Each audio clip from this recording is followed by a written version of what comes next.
placenta. Nah, dari 10 sehingga kita sebagai bidan harus mendata, ya. Oh, ini kalau dari retensi placenta itu ada 10 faktor risiko yang dimiliki oleh ibu ini harus kita gali ya, dan disampaikan di dalam hasil analisa.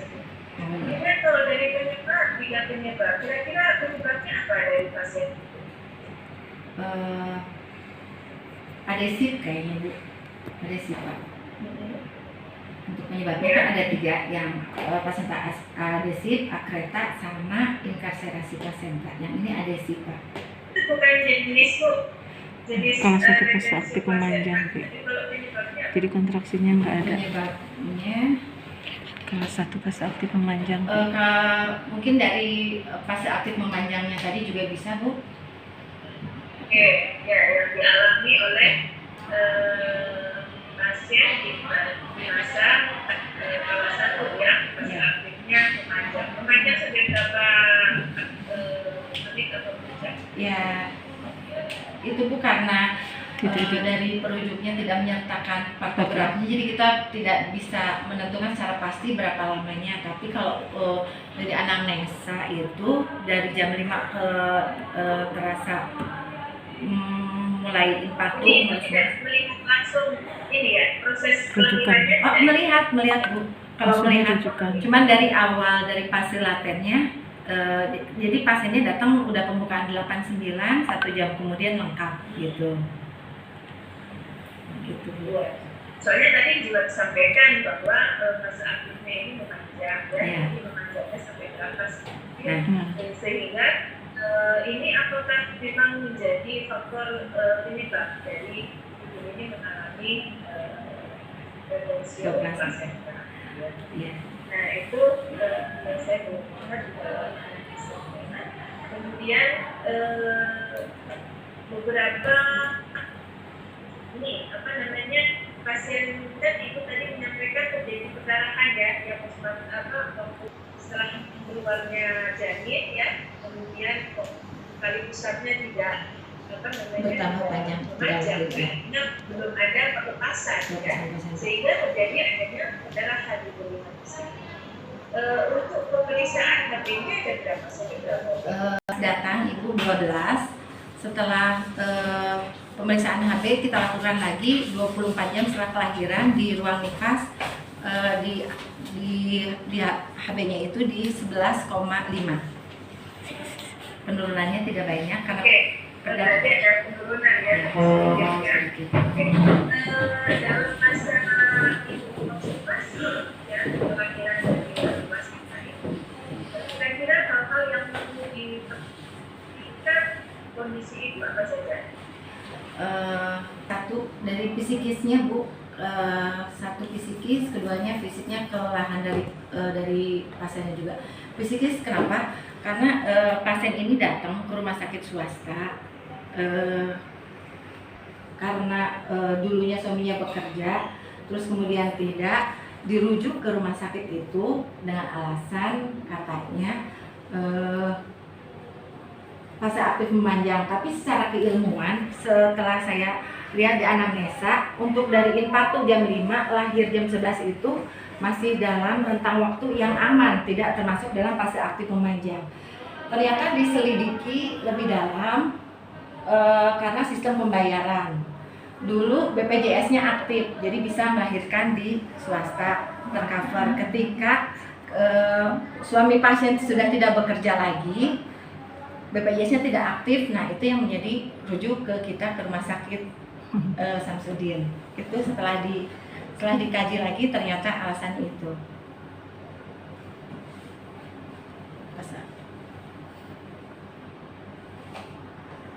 Iya Bu ya. Oke. Sebentar. Kok nanti selanjutnya dari dokter Judika dulu ya Bu ya? Siap. Dari Ibu Mira. Silakan Bu Mira. Bu Mira. Terima kasih.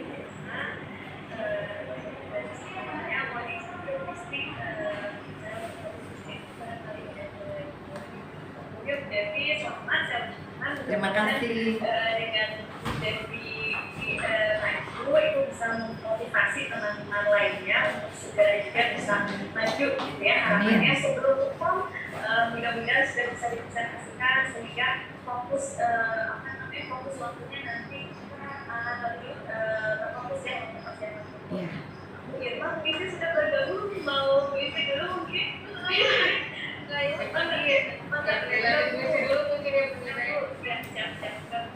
Laptopnya keburu habis. Oke, Ibu Devi, saya lanjutkan lagi ya. Iya, Bu. Jadi kalau bisa memberi saran ya, kalau kita melihat pada kondisi pasien-pasien dengan perdarahan, kita perlu melihat kondisi rehidrasi apa namanya cairan. Kirim dong. Ya, kita tentunya akan melihat apakah pasien ini masuk ke dalam shock atau tidak. Apakah muncul Sedikit lagi kan? mungkin Bu Devi bisa memberikan kira-kira tanda-tanda shock itu apa saja? Shock cairan ya? Shock cairan. Ya. Nadi cepat dan dalam. Terus turgor kulitnya ada keringat dingin,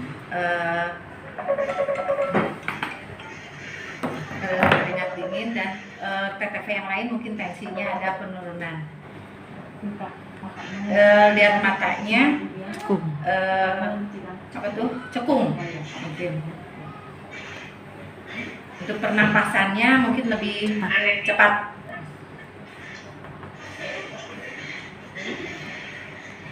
Ya, sudah cukup. Itu mungkin Bu. Iya. Nah itu juga harus disampaikan di dalam hasil Tanda-tanda dan gejala. hasil pemeriksaan fisiknya Bu Devi ya. Karena kita mungkin disinilah perbedaan mungkin ketika kita sudah mencapai pendidikan yang lebih tinggi, nah kita lebih kritis gitu ya. Jadi juga tadi yang disampaikan jika pada saat ibu menunggu kelahiran dari si plasenta ternyata ini kok menempel ya, plasentanya nggak bisa keluar, makanya dilakukan manual ya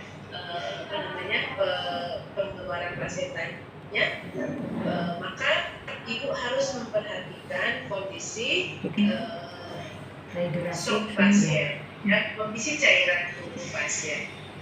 Di situ akan disampaikan apakah ini terjadi pada pasien ibu saat itu. Alhamdulillah tidak, Bu. Saya lihat nadinya, tekanan darahnya sih 100 ya, tapi nadinya juga cukup tinggi ya, di atas 100. Betul bukan Bu Devi? Untuk nadinya dalam batas normal, Bu. Normal, berapa?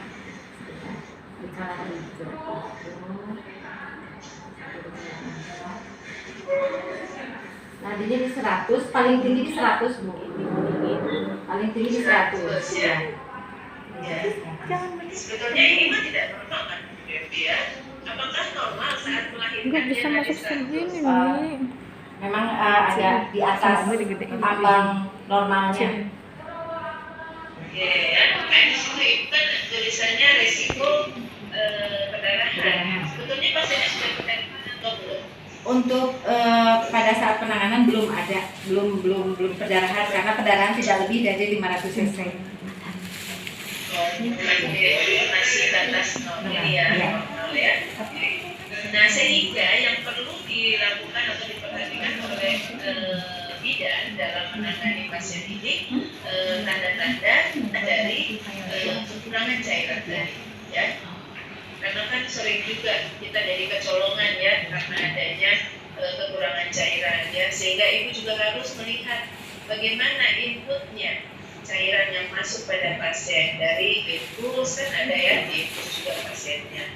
Nah kemudian Bu itu dalam fase ternyata pada kelahiran plasenta sampai dengan nifasnya tidak terjadi perdarahan yang lebih ya. Tapi ada beberapa robekan jalan lahir itu sudah diatasi ya. Oke, aman ya. Kemudian pada masa pasien akan pulang, berapa hari dia dipulangkan? Keesokan harinya Bu, pasien masuk tanggal 9, tanggal 10 setelah visit dokter diperbolehkan pulang. Karena kebijakan sekarang Bu, kebijakan karena kita di era pandemi, apabila kelahiran berjalan normal, tidak ada kelainan atau semua TTP dalam batas normal, 6 jam postpartum ibu sudah diperbolehkan pulang. Tapi untuk karena kasus ini ada retensio plasenta, ditunggu jadi sampai lebih dari 24 jam baru diperbolehkan pulang. Gitu. Alhamdulillah dia tidak mengalami hal yang memburuk ya untuk izin kami pasien. Kemudian dia apa yang dipersiapkan ketika pasien pulang? Untuk lebih ke edukasi cara perawatan bayinya nanti di rumah, terus titik untuk kontrol ulang nanti 7 hari setelah pulang ke poliklinik, perawatan luka perineumnya tadi, gizi seimbangnya, karena banyak pasien-pasien di sini sih segala makan. Ketika sampai ke rumah banyak yang ada pembatasan makanan atau mutih lah atau segala macam yang berakibat nanti pas 7 hari datang periksa ke kita itu luka jahitan jadi kurang bagus. Makanya kita wanti-wanti sekali. Terus untuk pemberian ASI harus tetap karena bayi, makanya kita cepat setelah 2 jam atau 4 jam nanti lakukan rawat gabung dengan ibu supaya lebih cepat bonding attachment-nya. Gitu. Oke. Ibu, tadi Ibu menyampaikan pasiennya diberikan pendidikan kesehatan dulu ya atau konseling untuk sebelum pulang, persiapan dia pulang. Nah, apakah Ibu juga melakukan home visit ke rumahnya? Apakah yang ditemukan, apakah ada hal-hal patologis? Kalau untuk home visit kebetulan enggak Bu, pasien datang seminggu setelah kelahiran ke poliklinik. Saya samperin gitu ke poliklinik, saya temukan, sekalian saya periksa evaluasi karena untuk bahan laporan. Untuk selanjutnya, karena pasiennya ini rumahnya rumah mereka itu di Jakarta. Cuman di sini itu orang tuanya rencana setelah hasil periksa tidak ada apa-apa mau dibawa kembali lagi ke Jakarta. Tapi kita tetap keep in touch, WA-an, teleponan sama pasien ibu untuk follow up. Dan saya jadi ketika pasien melahirkan dengan adanya retensio plasenta, kira-kira hal apa yang bisa terjadi ketika sudah di kalau untuk tanda bahaya nifas, apalagi nifas dengan riwayat retensio plasenta, ada banyak sih Bu, takutnya ada perdarahan, led HPP itu ada kemungkinan, atau infeksi pada luka perineumnya mungkin, itu kemungkinannya. Iya, karena tadi Ibu hanya menyampaikan, saya hanya meneliti pasien setelah dia kontrol ke rumah sakit. Nah, sepertinya ini saran saya sih, jika ada hal-hal yang memang bisa terjadi di rumah pasien ini, kayak bahaya tadi harus Ibu monitori gitu ya. Nah, mungkin ini berkaitan dengan saran juga ya bagi rumah sakit barangkali menyediakan layanan yang memang bisa melakukan khususnya pasien yang gawat ya, yang memerlukan kondisi monitoring yang lebih ketat gitu ya kepada pasien di rumah, apalagi saat kayak gini kan tidak diperlukan lama di rumah sakit ya, sebaiknya mereka di rumah. Nah, mungkin ada proaktif dari rumah sakit ini akan lebih membantu ya pasien-pasien di masyarakat ya. Nah, itu mungkin ada kaitannya antara hasil asuhan dengan saran kita gitu ya. Karena tadi sarannya meningkatkan pelayanan meningkatkan dengan hal apa? Nah, kalau dengan kasus yang Ibu tadi sampaikan, ternyata ini membutuhkan observasi lebih ketat lagi ke dalam apakah Ibu akan membuat suatu komunikasi online gitu ya.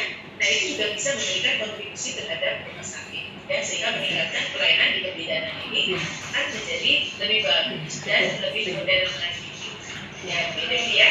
Nah, saya kira itu saja udah Muhammad, mungkin nanti bisa dilanjutkan dengan pembimbing ya untuk memperbaiki dan